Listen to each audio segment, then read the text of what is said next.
নমস্কার দর্শক বন্ধুরা, এখানে পাটিসাপটা তৈরি হচ্ছে।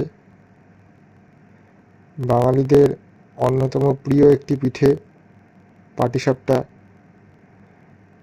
সদ্যই পৌষ সংক্রান্তি গেছে, আমাদের সকলের বাড়িতেই হয়তো কম বেশি পিঠে পুলি তৈরি হয়েছে।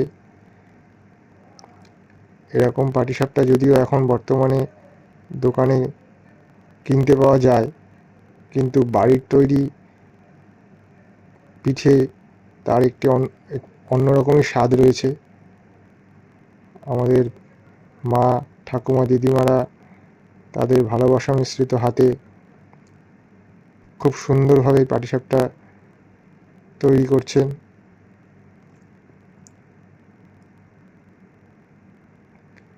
এই পাটিসাপটা তৈরি তো দেখেই জিভে জল চলে আসছে। পৌষ সংক্রান্তি উপলক্ষে আমরা হয়তো সকলেই পিঠে পুলি কম বেশি খেয়েছি, আর এই পাটিসাপটা হয়তো আমাদের অনেকেরই প্রিয়। দেখুন কি সুন্দরভাবে পাটিসাপটা তৈরি হয়ে গেল। সকলে উপভোগ করুন, ভালো থাকবেন, দেখা হচ্ছে পরের ভিডিও।